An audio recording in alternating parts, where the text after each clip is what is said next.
If you are planning on retiring one day, then this video is for you. So my husband and I just finished doing our annual retirement investing review, where we actually made a decision that is going to save us over $50,000 in the next 30 years. And so I realized that a lot of people don't even do these annual retirement reviews, but if they do, they're totally missing out on these 4 key areas to review, which could result in them losing out on thousands of dollars in their retirement. So in this video, I'm going to walk you through how to do an annual retirement investing review. But first, if you are new here, hi, my name is Rachel. Welcome to The Choice Life. So as you saw in the title of this video, this review will take you about an hour, and you only need to do it once a year. So the reason it will take an hour, I mean, I could have said 10 minutes, but I want you to take your time doing this because this is so important. And for a lot of people, retirement and just investing in general can be very complex and seem very confusing. So I want you to take your time, make sure you understand everything that I'm going to walk you through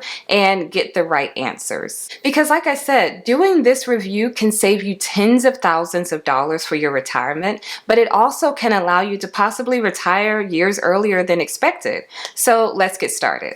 So to do an annual retirement investing review, we are going to ask 4 key questions based on your retirement investing plan. And these questions are very critical because it will help us know, is your retirement plan, going well, or do we need to make some tweaks? Question number 1, what is your total balance in all of your retirement accounts? So this question is important because, first of all, you need to know how much money you have invested. That's just always a good idea to know where you stand and where your balances are. So I want you to look at all of your retirement accounts. That could be your 401k, if you have a 403b, if you have an IRA, a Roth or traditional IRA, or any other sort of tax advantage or retirement account. I want you to look at all of them and total up those balances. And then I want you to ask yourself, are you happy with these balances? Like, is that what you expected to see? Are you on track with your goals for your retirement savings at this stage in life?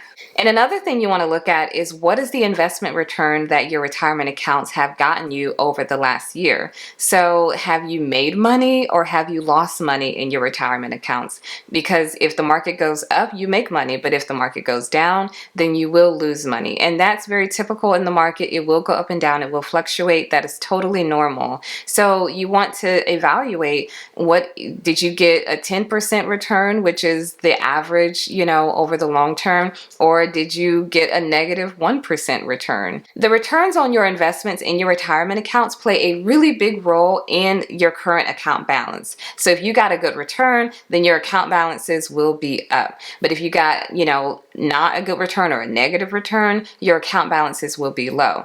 But another factor that plays a huge role in your account balance is your own contributions. So that leads perfectly into question number 2 that you want to ask yourself in this annual review is, what is your current contributions? So basically, your current contributions is how much of your income is going to your retirement investing every year. So this could be in a dollar amount or a percentage of your income that comes out of your paycheck. This question is so important to answer because you need to know how much you're investing for retirement every year.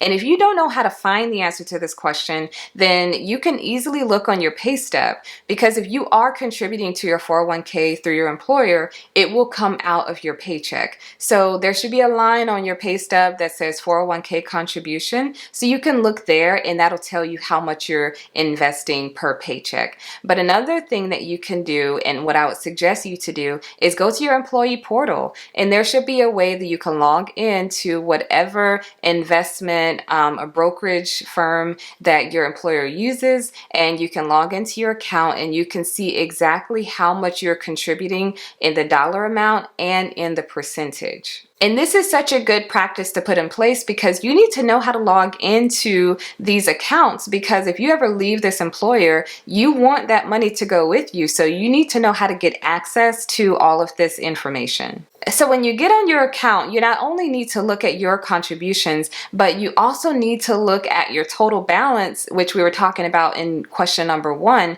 It's important to look at your total balance because if your employer has a match through your 401k, then a portion of that total balance will be their matching contribution. So why is this important? Well, because there's such a thing called vesting periods. And basically a vesting period is the amount of time that it takes for you to be able to own 100% of your employer's contributions. So let's just say your total balance is $50,000, but say 14,000 of that 50,000 is your employer contributions, and you're not 100% vested yet. So let's say you leave that job or you get fired, you can forfeit that entire $14,000 because you don't own it yet. You only own that $14,000 when you get fully vested. So until you own it, actually you only have $36,000, even though the total balance says 50. So it's so important. I feel like so many people miss this.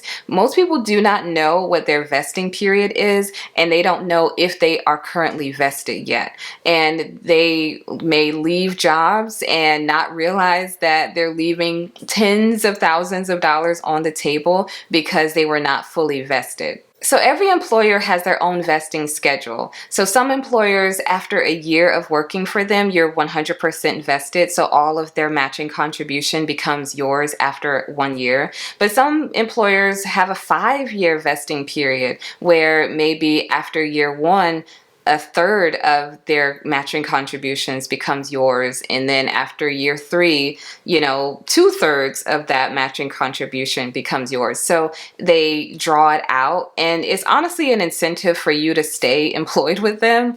But you need to know what your employer's vesting schedule is and how quickly you will get vested so that you can just be more strategic with your employment plan. So if you want to leave this company, you don't want to work for them anymore, but you don't get fully vested for 2 more years, that might, change things. That might make you want to stay there and get fully vested. This is so important for you to find out. So if you don't know what your employer's vesting period is, then ask them, call HR and get this information because it is so important. Question number 3 to ask during your annual review is, what are you invested in? This question is so important to answer because the specific funds that you are invested in directly determine the success or failure of your retirement plan. So you must be very strategic about what you invest in. Not only do you want to look at the specific funds that you're invested in, but just in general, you want to make sure that you are invested.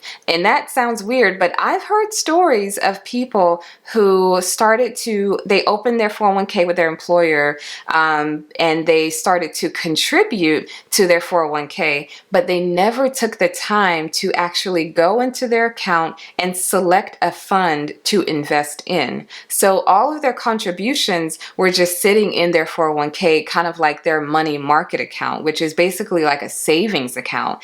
And they didn't realize it until close to retirement. That is devastating to find out that for decades you weren't actually invested, you were just saving. And let me tell you, investing and saving are 2 totally different things. So once you find out what you're invested in, I want you to ask yourself a few questions. First, is this investment diversified enough for you? Do you want more exposure in a certain asset class? Maybe you want more exposure in international or technology or energy. So figuring that out, is it diversified enough for you? I also want you to ask, is what you're invested in too aggressive or is it too conservative for you? So everyone's retirement planning strategy is different based on their goals and really their age. So if you're really young, you might want a more aggressive portfolio because you have a long time horizon to, withstand the ups and downs of the market. But if you are close to retirement, you don't want ups and downs. You want very stable. So you might want a more conservative investing plan. So checking to see if what you're invested in meets your retirement goals. And if you don't know how to answer these questions, like is an investment too aggressive or too conservative for you, or you don't know how to evaluate that yourself, then I absolutely recommend reaching out to a financial advisor. And usually your employer will supply a financial advisor through the brokerage firm that they have their 401k through. So you have that resource available to you. So I would absolutely reach out to them and just get some advice on is a certain certain investment right for you based on your goals. So once you figure out what you're invested in, if it's diversified enough for you, if it's aggressive enough or conservative enough, then I want you to determine, is this the right investment for you? So from time to time, your employers will add or take away certain investment funds in the 401k. So every year, like we're doing this annual review, I want you to go and look at what they offer. What type of funds can you invest in? And is there a better fund that they have than the one that you're currently invested in? So I'll give you a personal example. So my husband and I just finished our annual retirement review, and we were just looking over the different funds that his employer offers for us to invest in. And we typically just invest in the target date fund because it's very easy to invest in and usually is the best option available. But we saw that they now offer an S&P 500 fund, which is incredible because we actually prefer to invest in the S&P 500 funds in our other investment accounts. And the reason for that is because the S&P 500 usually outperforms any actively managed funds over the long term. Also, it gives you exposure to the best and the brightest and the largest companies in the stock market like Apple and Amazon and Nvidia.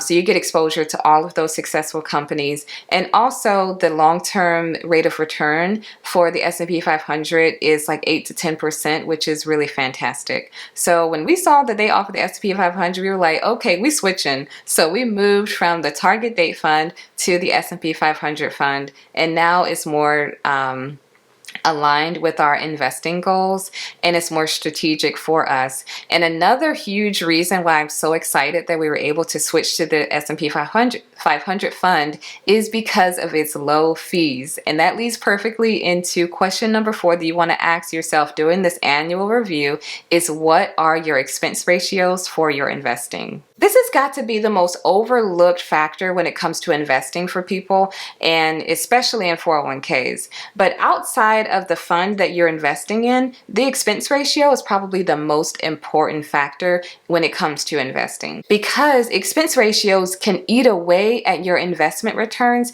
because of the fees. So my husband and I switched from the target date fund to the S&P 500 fund, and we will save at least $50,000 over the next 30 years just by this one change. So what is an expense ratio? Well, basically it is an annual fee that an index fund or a mutual fund will charge to cover their operating cost. And they charge it as a percentage of your total investment. So let's say that your expense ratio is 0.5% and you have $1,000 invested. Then you will pay $5 every year for every $1,000 that you have invested in that fund. And that doesn't sound too bad, right? Just $5 a year, that's not too bad. But the problem is expense ratios compound just like the compound interest that you make on your investments. Let's just say, for example, after 30 years of hard work and investing, you have over $900,000 invested. That's amazing. You're almost a millionaire.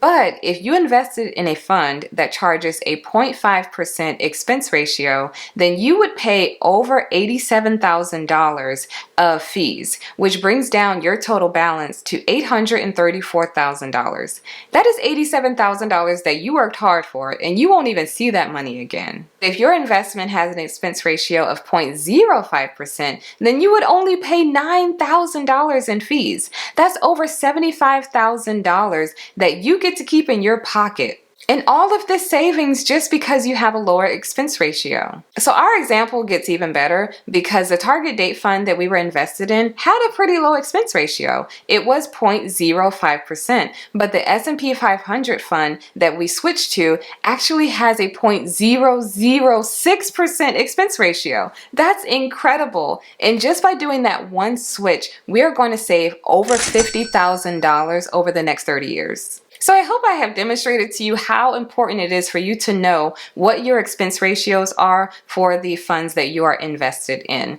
because it could be the difference between, having an extra $100,000 in your investments or being able to retire a few years earlier. This is very, very important. So I want you to take a look at these things when you're doing your annual review and figuring out, are there other funds that your employer offers that have lower expense ratios? Because the lower the expense ratio, the lower the fees that are eating away at your investment returns. So I hope this video has been helpful for you, and I hope that you incorporate this annual retirement investing plan in your strategy for, building wealth and finding your way to financial freedom. So if you enjoy conversations like this and videos like this, then watch this video next to keep the conversation going, and I'll see you there.